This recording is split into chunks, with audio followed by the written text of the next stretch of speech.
जय श्री कृष्ण प्रिय मित्र बंधुओं। तो आइए आज हम श्रीमद् भगवद गीता के प्रथम अध्याय के 14वें श्लोक पर विचार करते हैं। अब यहाँ पर क्या है कि प्रथम अध्याय में धृतराष्ट्र ने संजय से प्रश्न रखा था, पूछा था कि युद्ध क्षेत्र में मेरे और पांडु के पुत्रों ने क्या किया। अतः संजय ने दूसरे श्लोक से और 13वें श्लोक पर्यंत धृतराष्ट्र के पुत्रों ने क्या किया इसका उत्तर दिया है। अब आगे के श्लोक से संजय पांडु के पुत्रों ने क्या किया इसका उत्तर देते हैं। ततः श्वेतैर्हयैर्युक्ते महति चंदने स्थितौ माधव पांडवाश्चैव दिभ्यौ शंखौ प्रदत्मतुः। ततः श्वेतैः हयैः युक्ते महति स्यन्दने स्थितौ माधवः च पाण्डवः एव दिव्यौ शंखौ प्रदत्मतुः। अर्थात ततः उसके बाद श्वेतैः सफ़ेद हये घोड़ों से युक्त महति महान स्यन्दने रथ पर स्थितौ बैठे हुए माधवः अर्थात लक्ष्मीपति भगवान श्री कृष्ण च और पांडवः पांडुपुत्र अर्जुन ने एव भी दिव्यो दिव्य शंखौ शंख को प्रदद्मतुः बड़े जोर से बजाया। उसके बाद जब पांडवों ने अर्थात युद्ध प्रारंभ होने से पहले सफ़ेद घोड़ों से युक्त महान रथ पर बैठे हुए लक्ष्मीपति भगवान श्री कृष्ण और पांडुपुत्र अर्जुन ने भी दिव्य शंखों को बड़े जोर से बजाया। थोड़ा सा विस्तार से विचार विमर्श करते हैं। ततः श्वेतैर्हयैर्युक्ते, ये क्या है? श्वेतेर सफ़ेद घोड़े क्या है? ये सफ़ेद घोड़े से जो युक्त है ये क्या है? ये चित्ररथ गंधर्व ने अर्जुन को 100 दिव्य घोड़े दिए थे। इन घोड़ों में यह विशेषता थी कि इनमें से युद्ध में चाहे कितने ही घोड़े क्यों ना मारे जाए पर ये संख्या में 100 के 100 ही बने रहते थे, कम नहीं होते थे कभी भी। ये पृथ्वी में स्वर्ग में आदि सभी स्थान में जा सकते थे। इन्हीं 100 घोड़ों में से सुंदर और सुशिक्षित 4 घोड़े अर्जुन के रथ में जुड़े हुए हैं या जुते हुए हैं। अब ये महति स्यन्दने स्थितौ, ये महान रथ पर बैठे हुए। महति स्यन्दने स्थितौ, ये महान रथ क्या है भाई? महान रथ क्यों कहा है? खाली रथ भी तो कह सकते थे, स्यन्दने कहते मात्र, लेकिन महति महान रथ। यज्ञों में आहुति रूप से दिए गए घी को, जो यज्ञ में आहुति देते हैं, उस घी को खाते खाते अग्निदेव को अजीर्ण हो गया, जिसे अपाच्य बोलते हैं। इसलिए अग्निदेव खांडव वन की विलक्षण जड़ी बूटियाँ खाकर अर्थात जलाकर अपना अजीर्ण दूर करना चाहते थे।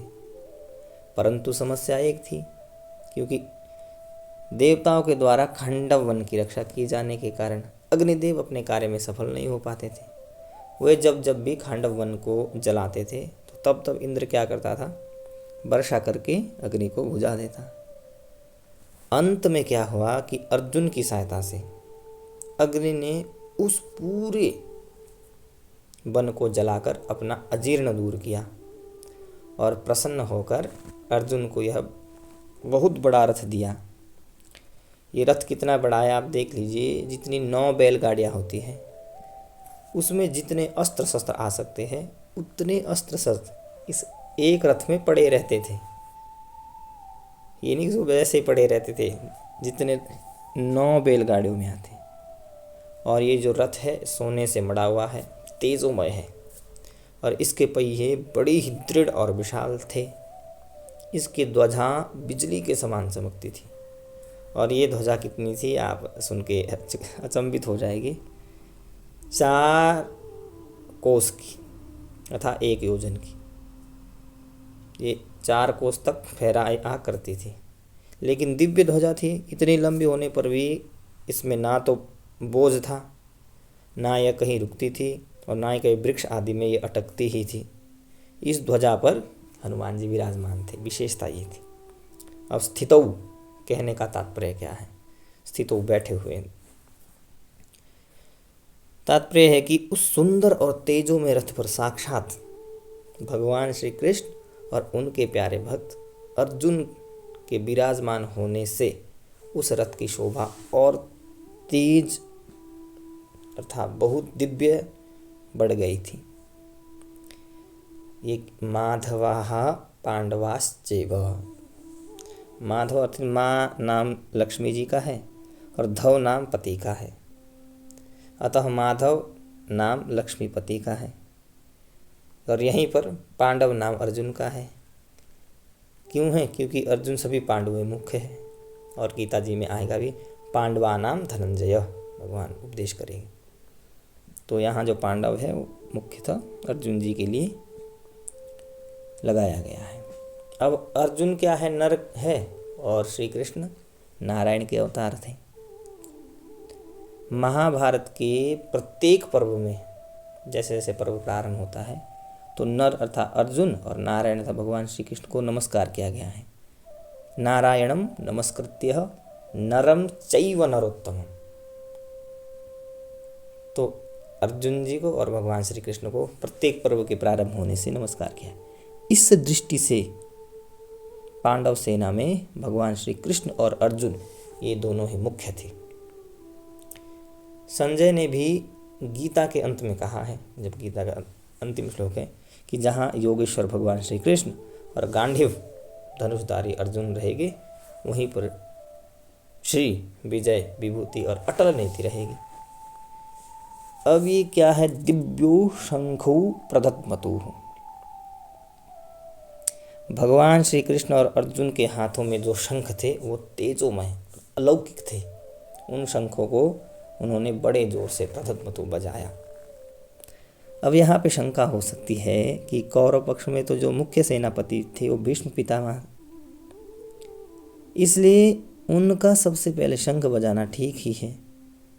परंतु पांडव सेना में मुख्य सेनापति धृष्टद्युम्न के रहते हुए भी सारथी बने हुए भगवान श्री कृष्ण ने सबसे पहले शंख क्यों बजाया? ऐसा क्यों किया? तो इसका समाधान यही है कि भगवान सारथी बने चाहे महारथी बने, उनकी मुख्यता कभी मिट ही नहीं सकती है। वे जिस किसी भी पद पर रहे सदा सबसे बड़े ही बने रहते हैं। कारण क्या है? क्योंकि वो अच्युत हैं, कभी वो च्युत होते ही नहीं हैं। तो पांडव सेना में भगवान श्री कृष्ण ही मुख्य थे और वो ही सबका संचालन करते थे। क्योंकि जब वे बाल्यावस्था में थे तो उस समय भी नंद उपनंद आदि उनकी बात मानते थे।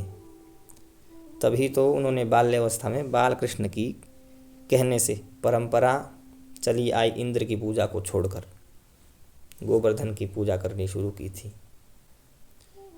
तात्पर्य यही है कि भगवान किस और किसी अवस्था में जिस किसी स्थान पर भी और जहाँ कहीं भी रहते हैं वहाँ वे मुख्य ही रहते हैं। इसलिए भगवान ने पांडव सेनाओं में सबसे पहले शंख बजाया, यही कारण है। जो स्वयं छोटा होता है वही ऊंचे स्थान पर नियुक्त होने से बड़ा माना जाता है।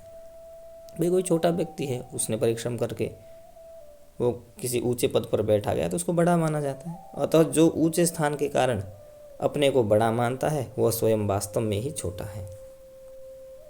वो स्थान तो मिल गया है, परंतु जो स्वयं बड़ा होता है और जहाँ भी रहता है उसके कारण वो स्थान भी बड़ा माना जाता है। जैसे भगवान श्री कृष्ण क्या है? सारथी है, अर्थात सारथी बने हुए हैं, तो उनके कारण वो सारथी स्थान पद भी ऊंचा ही हो गया है।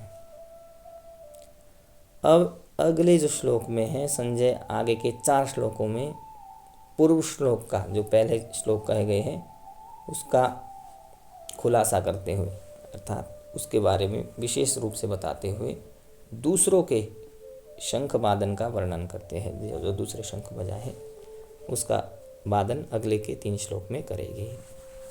जय श्री कृष्ण।